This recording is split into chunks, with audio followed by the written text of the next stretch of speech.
Picture, for a second, the kind of silence that doesn't belong in a Manhattan boardroom. The usual symphony of ringing phones and rapid-fire deal-making has gone still.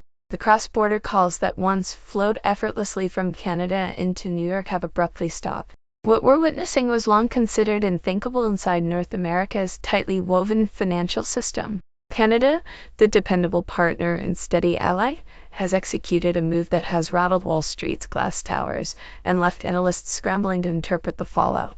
This wasn't a courteous decline or a temporary pause. It was a deliberate closing of the gates. A multi-billion-dollar bond maneuver has effectively frozen out major US banks in a way not seen in more than a decade. And this goes beyond balance sheets. It's a geopolitical statement delivered in capital letters. What happens when America's closest ally decides Wall Street is no longer its default financial hub? The answer is unfolding now, and the stakes are counted in billions. The framework has shifted. Let's step directly into the center of this transformation. Ontario and Alberta, the two powerhouse provinces of Canada's economy, have both launched major foreign bond offerings that notably excluded American banks. To grasp the magnitude, consider Ontario's recent $2 billion issuance. In prior years, US institutions would have battled aggressively to secure underwriting roles in a transaction of that scale. That was the norm. This time, however, the roster lacked the familiar Manhattan giants. Instead, leadership came from Barclays alongside prominent Canadian banks. It marked Ontario's first bond of this kind without US bank participation since 2011. This was no administrative oversight or casual preference for domestic firms. The timing and context make it clear. This was a strategic calculation aimed squarely at financial pressure points. Why now? The backdrop is escalating tension over trade and tariffs. As policy moves targeting Canadian steel and automotive exports have tightened the screws on core industries. When a nation's foundational sectors are cornered, adaptation becomes inevitable. By redirecting away from Wall Street, Canada is delivering a message louder than any official statement. If American protectionism taxes Canadian goods, then American banks will not automatically profit from Canadian debt. It's a financial redirection that raises an unsettling possibility. Is this the dawn of a North American financial landscape where New York is no longer the automatic choice? The consequences stretch far beyond lost underwriting fees. This signals a crack in what was once an almost seamless continental economy. For decades, capital flowed between Canada and the United States as smoothly as water over Niagara Falls. Now barriers are forming. Ontario's decision to engage European and domestic banks signals conscious risk diversification. It represents a move to separate financial destiny from Washington's shifting trade positions. Strategies like this are typically associated with emerging economies seeking insulation, not two of the world's largest trading partners. The underlying tone suggests caution, even mistrust. That alone should concern anyone invested in North American stability. To understand the mechanics, consider the structure of a Yankee bond. It's a bond issued by a foreign entity such as a provincial government, denominated in US dollars and traded within the United States. Traditionally, American banks underwrite these deals, ensuring access and liquidity. By removing them from the equation, Ontario demonstrated that it can secure funding without relying on Wall Street's gatekeeping. London and Frankfurt proved willing to absorb the role. That success carries broader implications. If a Canadian province can bypass US financial infrastructure without destabilizing markets, other governments may follow. The precedent has been established. Attention is intensifying.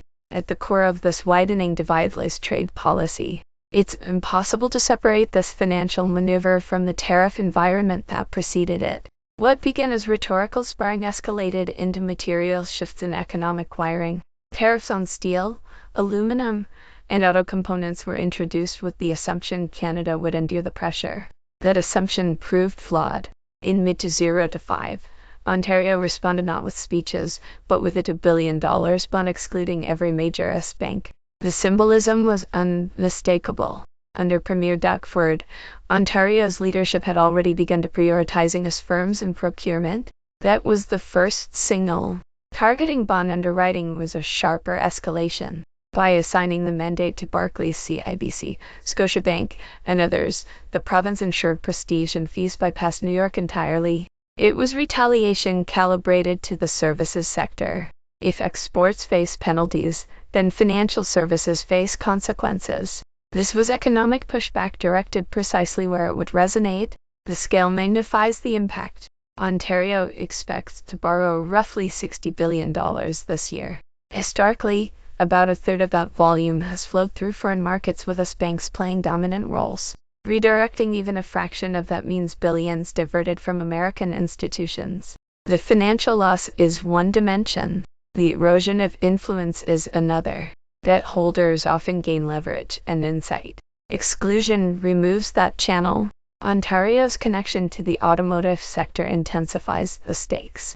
The province is often called the Detroit of the North, housing major assembly operations for Ford, General Motors, and Honda. Its economy is intertwined with vehicle manufacturing. When provincial leaders shift financial alliances, automakers notice. The signal is clear.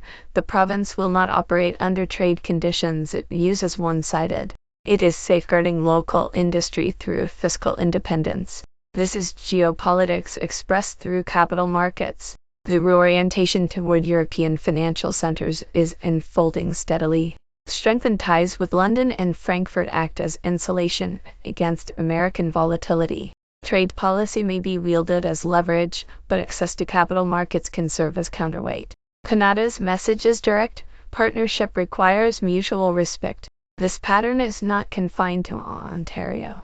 Alberta has advanced a parallel strategy. Earlier in the year, the province issued a €1.25 billion bond without engaging major US banks, ending a 6-year reliance streak. Barclays, RBC, and TD stepped into primary roles. Official language framed it as competitive decision-making. Yet in high finance, patterns of the scale are rarely coincidental. Alberta is cultivating relationships beyond traditional American channels. It is spreading risk and building alternatives. The shift extends beyond bonds into energy logistics. Alberta is exploring new export pathways, including routes toward Asia and the Gulf of Mexico for broader global distribution. European insurers and financiers are increasingly present in underwriting these ventures.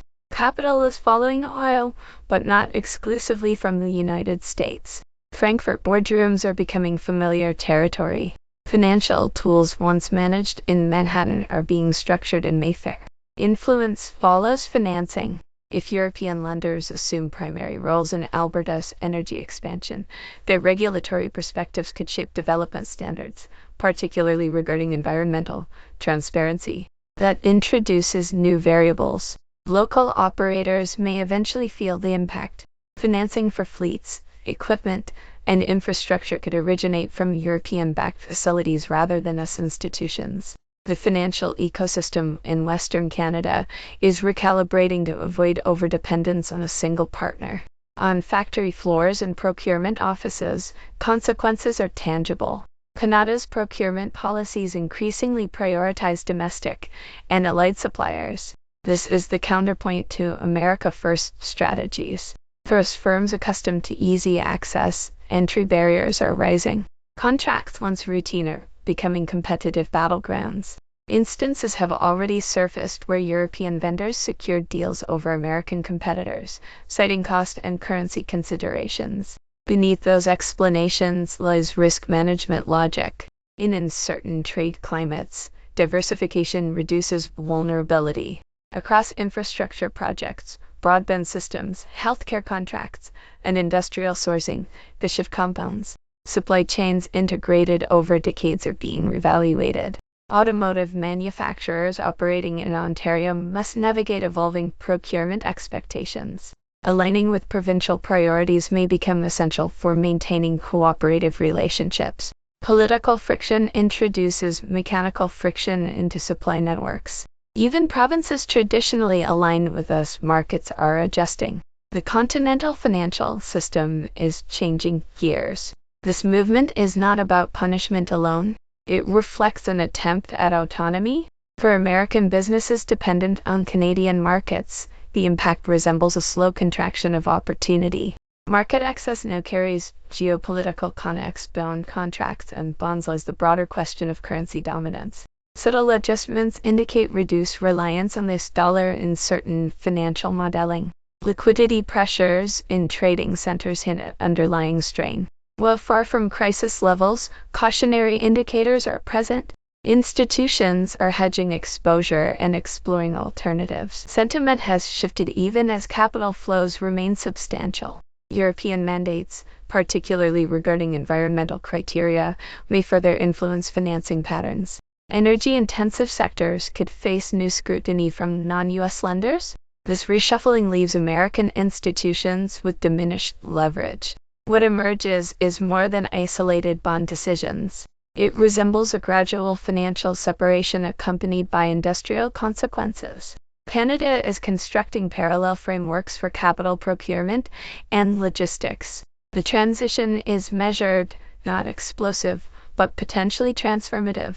The broader question remains open. Are we observing early stages of a deeper economic uncoupling between Canada and the United States? Could external powers gain influence within North America's economic sphere as this realignment continues? The transactions have closed. The capital has shifted. Now attention turns to how Wall Street and Washington respond to finding themselves on the outside of a partnership they once assumed was permanent.